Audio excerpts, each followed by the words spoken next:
Jadi gejalanya itu banyak. Salah satunya yang pertama adalah biasanya menimbulkan rasa sakit yang berlebihan pada satu sisi di mana gigi itu tumbuh. Misalkan pada gigi impaksi yang kanan, ya, itu biasanya muncul rasa sakitnya pada sisi wajah yang sebelah kanan.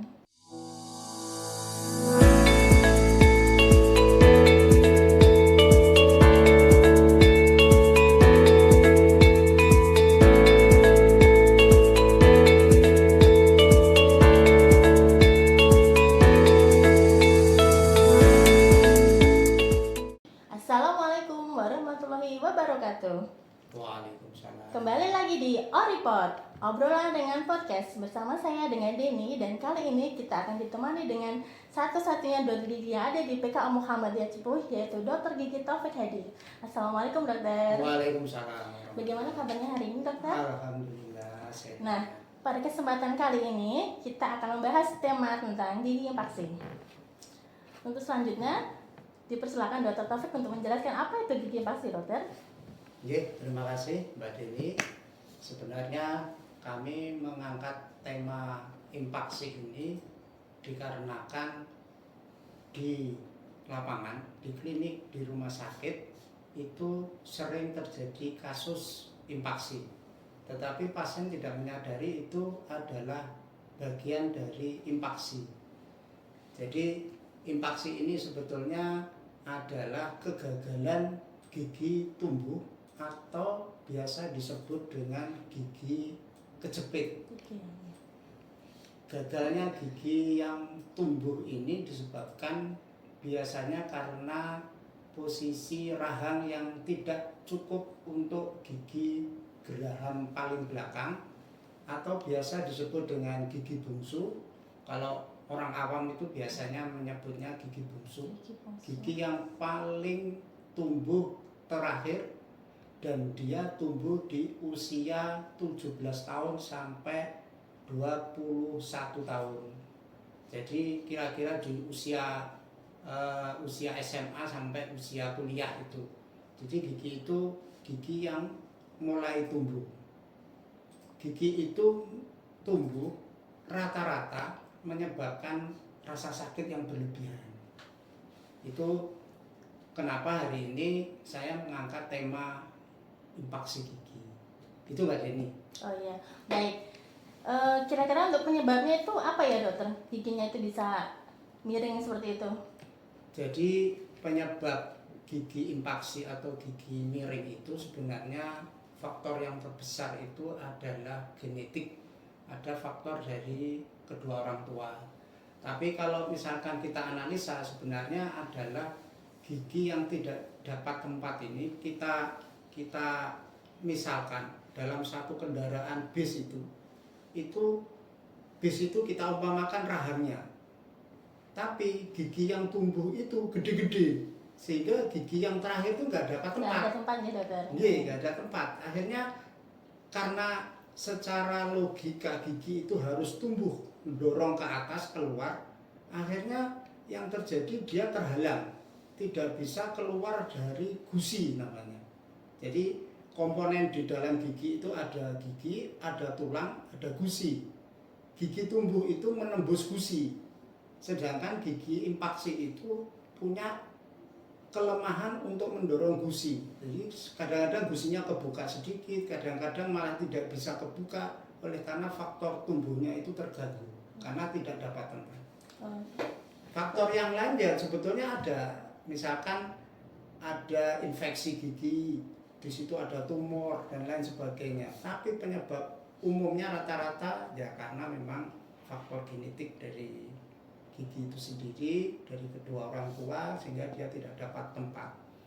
Itu mungkin penyebab dari gigi impaksi. Penyebabnya secara umum gitu dokter. Secara umum gitu. Ya. Terus untuk gejala-gejalanya gimana gitu dokter? Gejalanya memang jarang sekali, boleh dibilang mungkin sekian persen, 0 sampai 5% itu kadang-kadang memang tidak bergejala. Tetapi 90 sampai 95% itu rata-rata bergejala tumbuh gigi impaksi itu.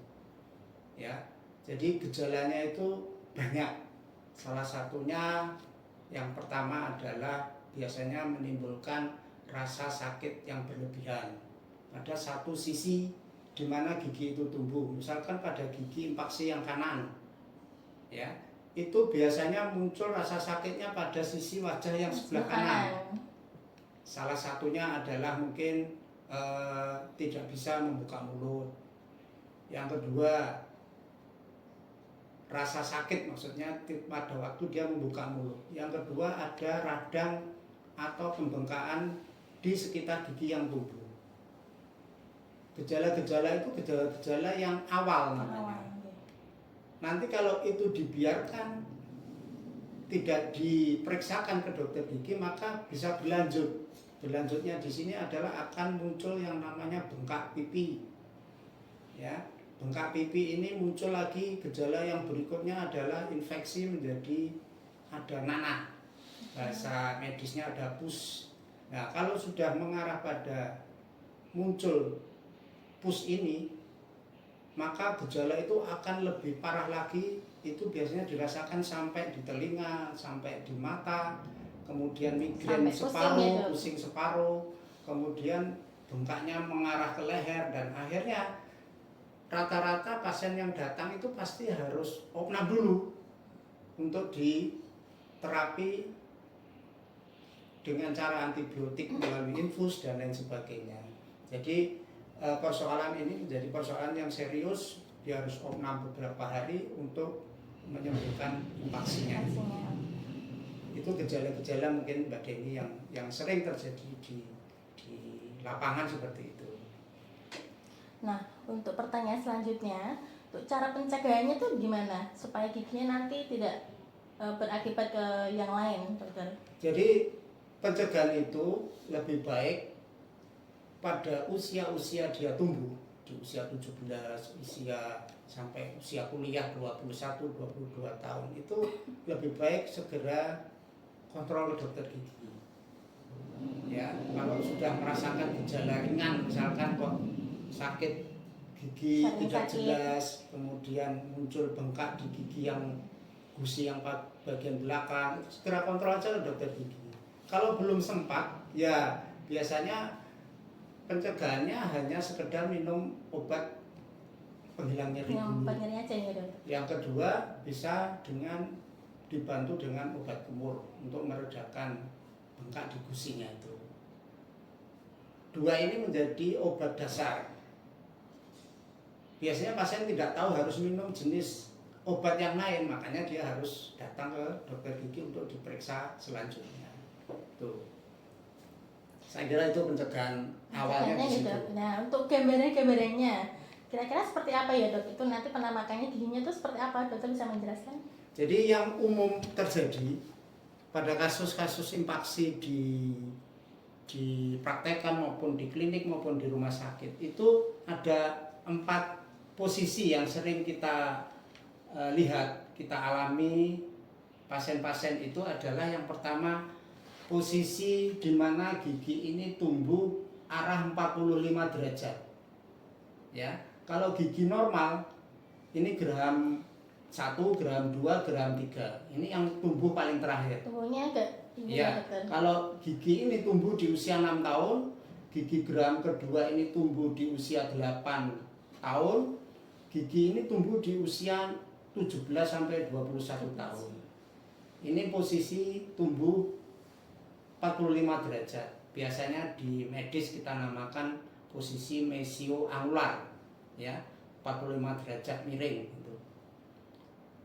Kapasitas dokter gigi umum seperti saya itu bisa melakukan tindakan operasi tapi tanpa general anestesi, tanpa bius total.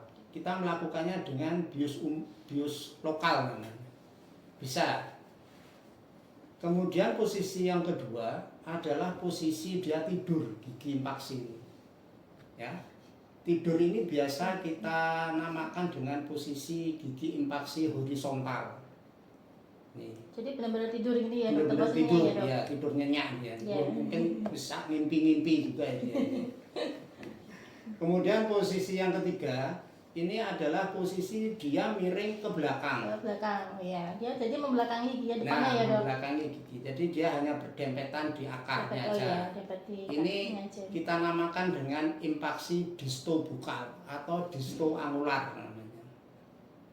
Kemudian yang keempat adalah posisi tegak, tapi dia tidak bisa naik sejajar dengan gigi sebelah-sebelahnya. Tapi ini sudah ada nongol mahkotanya ya dok yang seperti Ya, ini? sudah nongol. Ini yang merah ini adalah gusinya. Gusi, ya. Jadi dia hanya nongol sedikit, nembus sedikit dia. Dia terhalang pada tulang di bagian distalnya ini, bagian belakangnya. Jadi dia tidak bisa keluar. Tidak bisa keluar.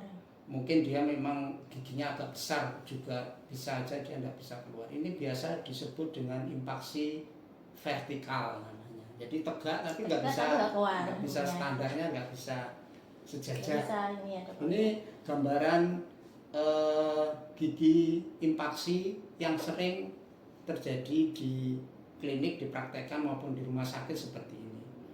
Jadi penunjangnya yang harus dilakukan untuk melihat posisi gigi seperti ini yang memang harus di foto rongsen namanya. Jadi di panoramik, kalau gigi itu jenis rongsennya adalah panoramik. Itu Mbak Dini. Oke. Untuk selanjutnya, kalau seperti ini dokter atau yang lainnya seperti ini harus dilakukan di spesialis bedah mulut. Bisa dilakukan di spesialis bedah mulut, dokter gigi spesialis bedah mulut, atau dilakukan di dokter gigi umum seperti kita di PKU juga bisa melakukan tindakan operasi gigi miring dengan istilahnya ya memang kapasitas sebagai dokter gigi umum tidak boleh melakukan tindakan pencabutan odontektomi namanya, itu dengan kasus-kasus yang memang dia sangat tenggelam, jadi sudah di bawahnya gusi. Jadi kita hanya bisa melakukan tindakan operasi pencabutan ini dengan catatan mahkota gigi ini sudah muncul sebagian. Itu yang pertama. Kemudian yang kedua, bisa melakukan tindakan pencabutan, tapi dengan catatan bahwa saraf yang melalui akar gigi impaksi ini masih berada jauh di bawah akarnya. Kalau dia melewati gigi akar gigi impaksi ini, maka itu sudah menjadi kewenangan dokter gigi spesialis bedah mulut. Jadi memang sudah ada batas-batas untuk melakukan pencabutan gigi ini antara dokter gigi umum dan dokter gigi spesialis bedah mulut. Tuh Mbak Dini. Ya, untuk pengobatannya, nanti pengobatannya itu seperti apa, dokter? Jadi setelah tahapannya gini ya. Jadi kalau masih dalam posisi dia kesakitan sebelum dilakukan pencabutan, maka harus betul-betul reda. Ya, harus betul-betul reda sakitnya. Itu diterapi dulu dengan obat penghilang rasa nyeri.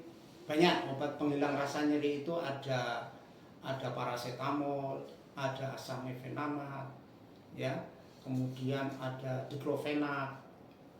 Macam-macam, tergantung dari pasien ini tahan yang mana dan kuat yang mana.